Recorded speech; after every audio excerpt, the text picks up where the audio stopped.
Hey guys, welcome to Priceless B Movies.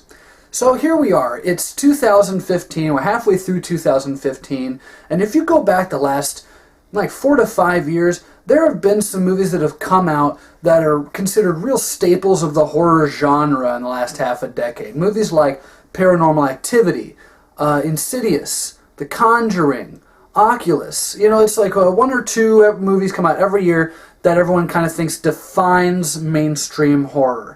Now, the fact that almost everyone knows what those movies are, but no one knows what this movie is, makes me seriously pissed off. The Babadook.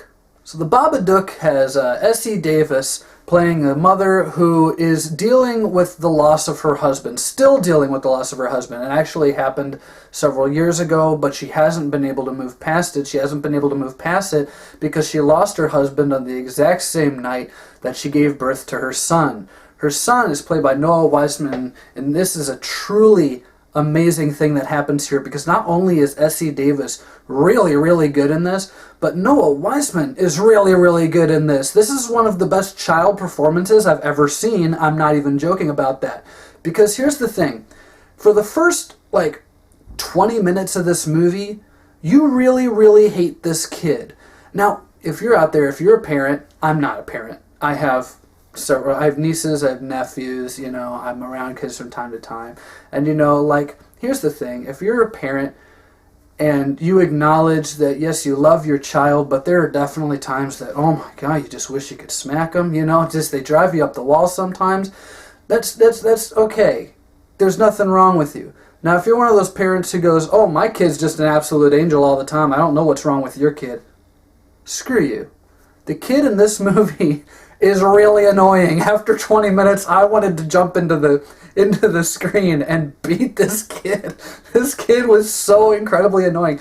He never shuts up. He screams randomly at different times. He brings homemade weapons to school. He's just like every parent's worst nightmare. And Essie Davis is having to deal with this kid all by herself. And you can tell even at the beginning of the film that she is worn. She is on her last nerve. She can't sleep. She can't deal with this. She's overwhelmed with grief and with having to deal with this problem child. Well, one night, she's asking her son, well, it's time for bed, pick a story for me to read to you, and he goes over to his shelf and he pulls out this book that neither of them have seen before. It just kind of somehow ended up on his shelf with these books, and this book is called Mr. Babadook. And the mom starts to read it, and it starts as this kind of kiddie pop-up book, introducing this guy. He's a funny little guy, and he, lives in your closet and all this. And the more they read of it, the creepier and kind of weirder the story gets, and this traumatizes the kid.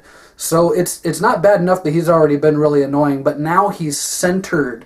He's obsessed with the idea that this Babadook, this guy, Mr. Babadook, is trying to get into the house and do something horrible to him and his mother. I don't want to tell you too much else about the story from there. I've basically given away the first 30 minutes, and that's fine because after the first 30 minutes, this movie does not stop. This is a really, really scary movie. I was mortified at some of the ideas in this film. I'm not going to say I was mortified at any violence in it because it isn't really a violent movie. That's not what this is about.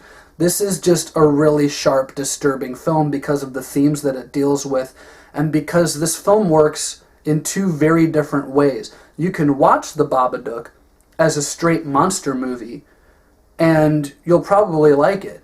Or you can watch it as this kind of oddball psychological thriller about domestic abuse and about grief and how different people deal with that. And no matter how you choose to watch it, though, you cannot deny how excellent this film is and how well it was made. The fact that Essie Davis wasn't at least nominated for an Oscar for Best Actress in this is just yet another blow that I think the Academy has dealt to us. I kind of felt the same thing when Jake Gyllenhaal didn't get nominated for Nightcrawler. I think the Academy is just totally full of it right now. When a movie like Gravity can win so many Oscars, but a movie like this doesn't even get nominated. This swept Sundance, but no, it's too good for the Oscars because, they're pretentious and, well, we don't like horror movies. Or, whatever they do. What's really incredible about this film, too, is the director, Jennifer Kent. She's a new director. I don't know if this was her first film, but it was definitely one of her first. It was the first time I ever heard of her, at least.